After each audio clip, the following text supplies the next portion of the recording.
Ang gusto mo una kong tikman? Yung binake sa air fryer. Air fryer, okay.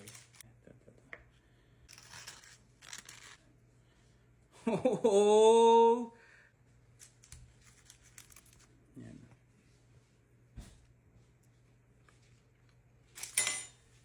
Ah! Ang sarap!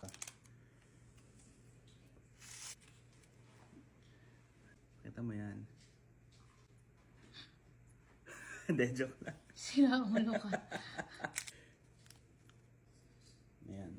Sabihin mo kung anong mas masarap. Yes, sir.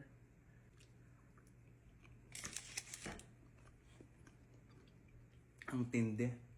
Parehas lang. Pero pwede nilang lutuin sa Pwede sa air fryer. Pwede to sa air fryer, guys.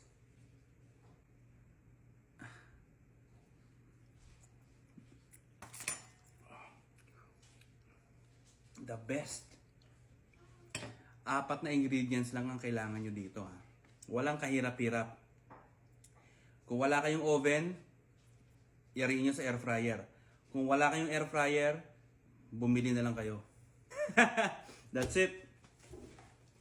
Ang dami nagtatanong doon sa cheesecake na ginawa ng asawa ko, kung ano yung ingredients na ginamit, kung pwede ba sa air fryer. So ito, sasabihin ko na sa inyo lahat.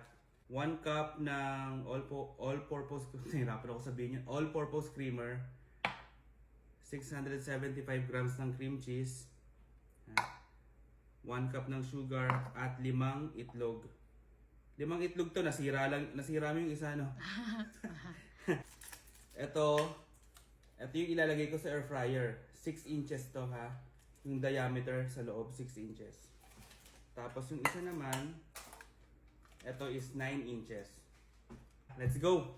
Nga pala guys, bago nyo ilagay itong cream cheese, dapat room temperature. Para masunog siya. Kasi pag hindi to naka room temp, hindi siya masusunog.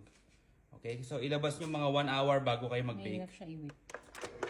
And mahirap i-whip. Whip yun. Ilagay na ang sugar. 1 cup of sugar. Pasok!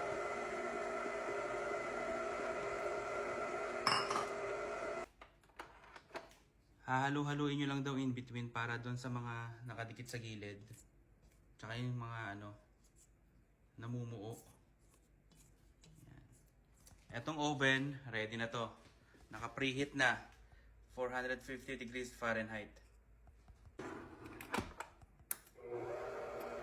Okay, next. Smooth na siya. Smooth na. This. Tapos ilalagay na yung itlog. Yung lagay ng itlog, pa isa-isa lang daw. 5 itlog yan guys. Nasira lang yung isa. Basag eh.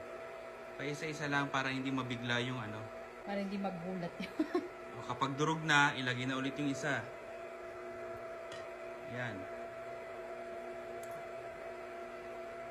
Kapag smooth na, ilalagay na yung all-purpose creamer.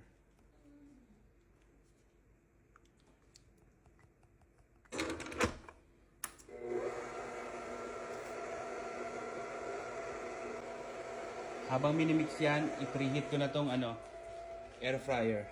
I-preheat to 390 degrees Fahrenheit or 200 degrees Celsius for 10 minutes. Yan, 10 minutes lang. Tapos mamaya, kapag ilalagay na natin yung yung cheesecake, ibababa ko siya sa 180 degrees Celsius. Ito yung ilalagay namin sa air fryer.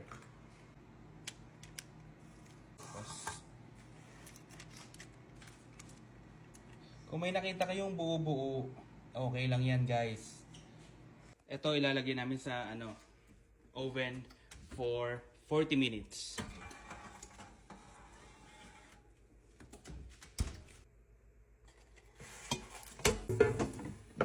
Ito mga 19 minutes lang. Burnt. Yan yun. Yeah. So papalamigin ko lang tapos ilalagay ko na sa ref. Oh, bango. Look at that jiggle. Jiggle, jiggle, jiggle. Papalamigin lang to ng mga 2 oras. Tapos, pwede nang banatan to.